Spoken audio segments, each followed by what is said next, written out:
मनीषा भारती, ज्ञान निकेतन की हिंदी अध्यापिका। आज मैं कक्षा 7वीं की हिंदी पाठ्य पुस्तक संकल्प का पहला अध्याय, जो कि एक कविता है, उसे बताने जा रही हूँ। कविता के कवि मैथिली शरण गुप्त जी हैं, जिन्हें हम राष्ट्र कवि के रूप में भी जानते हैं। मैथिली शरण गुप्त जी का जन्म सन 1886 ईस्वी में झांसी के पास चिर गांव में हुआ था और उनकी मृत्यु सन 1964 में हुआ था। मैथिली शरण गुप्त जी आधुनिक काल के प्रसिद्ध कवि माने जाते हैं। उनकी भाषा पर संस्कृत का प्रभाव था। उन्हें मराठी, अंग्रेजी, संस्कृत और बांग्ला भाषाओं का भी ज्ञान था।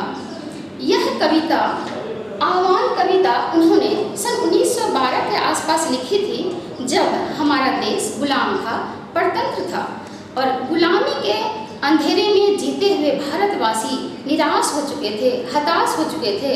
और उसी समय कुछ ऐसे भी लोग थे जो देश की आज़ादी में बढ़ चढ़कर हिस्सा लेने की कोशिश कर रहे थे।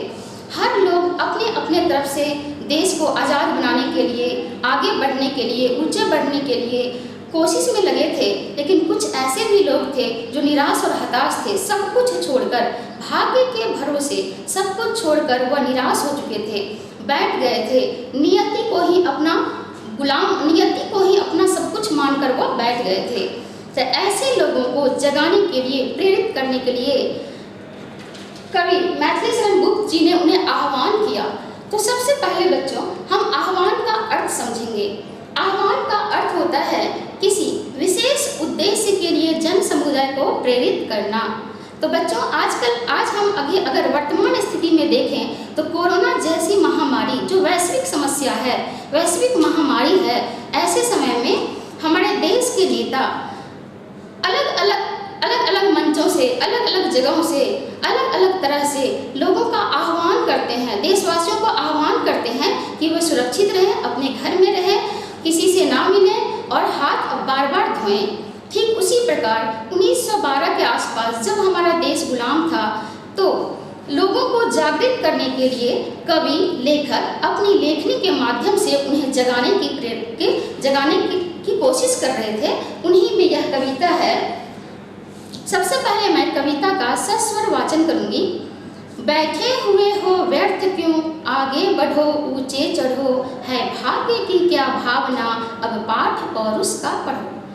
तो कविता की इन पंक्तियों के माध्यम से कवि मैथिली शरण गुप्त जी लोगों से आह्वान करते हैं कि उठो, जागो और श्रेष्ठता को प्राप्त करो। कर्म के लिए प्रेरित करते हुए वो बताते हैं कि कर्मवीर बनो, भाग्य का भरोसा छोड़ दो, क्योंकि मेहनत के बल पर किसी भी सफलता को दुर्लभ से दुर्लभ चीज भी पाई जा सकती है।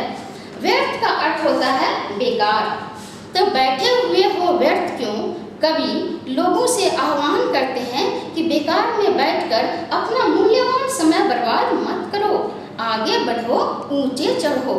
आगे बढ़ो, ऊंचे चढ़ो अर्थात सब काम छोड़कर बैठ जाना किसी भी समस्या का हल नहीं होता, बल्कि बढ़ चढ़कर मेहनत करना, कठिन परिश्रम करना से ही हम सफलता प्राप्त कर सकते हैं। है भाग्य की क्या भावना, अब पाठ पौरुष का पढ़ो। भाग्य की क्या भावना से अर्थ का मतलब है कि भाग्य के भरोसे हमें नहीं रहना है। मेहनत करना ही हमारा धर्म है और मेहनत को ही हम अपना कर्म समझे। भाग्य के बारे में ना सोचे, क्योंकि हमारा अधिकार सिर्फ कर्म में होता है। अब पाठ पौरुष का पढ़ो। पाठ पौरुष अर्थात मेहनत का पाठ, परिश्रम का पाठ, यानी परिश्रम का आचरण करो। है सामने का ग्रास भी मुख में स्वयं जाता नहीं, हाँ ध्यान उद्यम का तुम्हें तो कभी आता नहीं। कवि बड़ा सुंदर उदाहरण देते हुए कहते हैं कि जिस प्रकार बना हुआ भोजन भी मुख में स्वयं नहीं जाता, उसके लिए हमें प्रयत्न करने होते हैं। ठीक उसी प्रकार कोई भी सफलता हमें ऐसे नहीं मिल जाती, उसके लिए कठिन परिश्रम करना होता है। आपने सुना होगा, करत करत अभ्यास के जड़मत होत सुजान। तो लगातार अभ्यास से, लगातार श्रम से, कोशिश से जड़मती भी, मूर्ख भी बुद्धिमान बन जाता है। फिर कभी आगे धिक्कारते हुए कहते हैं कि हाँ ध्यान उद्यम का तुम्हें कभी आता नहीं, तुम्हें तो मेहनत करने का, परिश्रम करने का ध्यान कभी नहीं आता। तुम चाहते हो बैठे बैठे ही तुम्हें सब कुछ मिल जाए। आगे की पंक्तियों में कवि कहते हैं, जो लोग पीछे थे तुम्हारे बढ़ गए हैं बढ़ रहे, पीछे पड़े तुम दैव के सिर दोष अपना मर रहे। कवि ऐसे लोगों का उदाहरण देते हैं जो कठिन परिश्रम के बल पर पीछे होते हुए भी आगे बढ़ गए हैं, सफल हो गए हैं। ऐसे लोगों का उदाहरण देते हुए कवि जागृत करते हैं ऐसे लोगों को जो निराशावादी हैं, आलसी हैं, भाग्य के भरोसे बैठे हैं।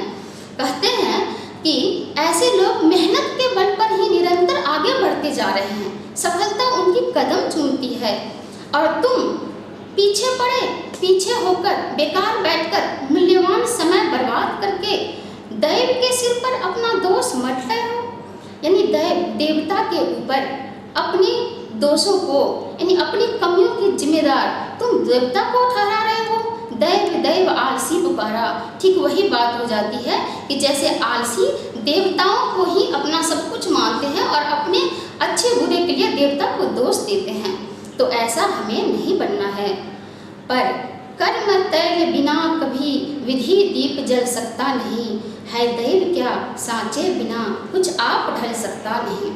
कवि मैथिली शरण गुप्त जी कहते हैं कि कर्म तैल बिना, कर्म रूपी तेल के बिना विधि दीप अर्थात भाग्य रूपी दीपक, कर्म रूपी तेल के बिना भाग्य रूपी दीपक नहीं जल सकता। बच्चों, जिस प्रकार एक दिया को जलने के लिए तेल की आवश्यकता होती है, ठीक उसी प्रकार हमारा भाग्य तभी खुलता है, हमारी किस्मत तभी चमकती है जब हम उसमें मेहनत रूपी तेल डालते हैं, कठिन परिश्रम करते हैं, पसीना बहाते हैं, भविष्य की चिंता न कर वर्तमान में कठिन परिश्रम करते हैं। आगे का क्या होगा यह हमारे कर्म पर निर्भर करता है दैव क्या, कहते हैं देवता क्या, यानी भाग्य का क्या भरोसा। सांचे बिना कुछ आप ढल सकता नहीं।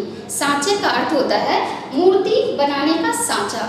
जिस प्रकार एक मूर्तिकार मूर्ति बनाने के लिए पहले सांचा बनाता है और तत्पश्चात वह मूर्ति बनाता है, यानी पहले से एक योजना बनानी होती है, तभी हमें आगे चलकर सफलता मिलती है।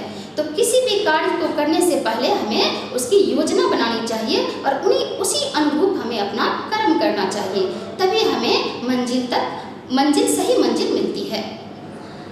आगे की पंक्तियों में कवि कहते हैं, आओ मिले सब देश बांधव, हार बनकर देश के, साधक बने सब प्रेम से, सुख शांतिमय उद्देश्य के।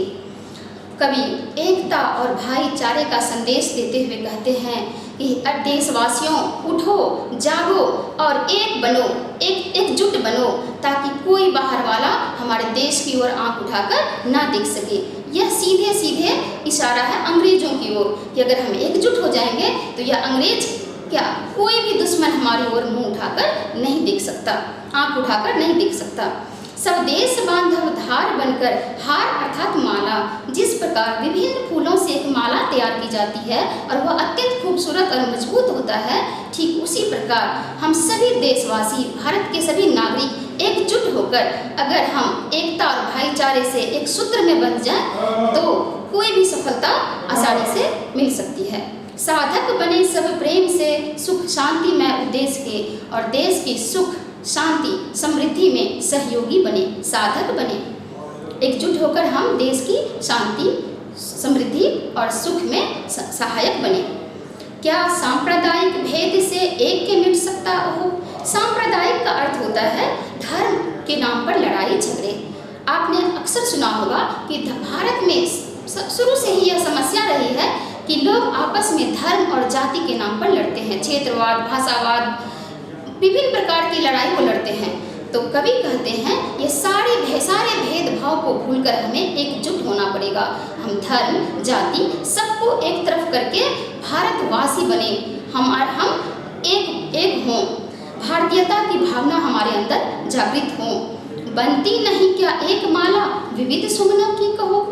अंत में कवि एक फूलों की माला का उदाहरण देते हुए कहते हैं कि जिस प्रकार विभिन्न फूलों की से बनी हुई एक माला एक हो रहती है, माला हार बन के रहती है, उसी प्रकार हम सभी भारतवासी को एकता के सूत्र में बंधकर देश को आगे बढ़ाने का काम करना चाहिए।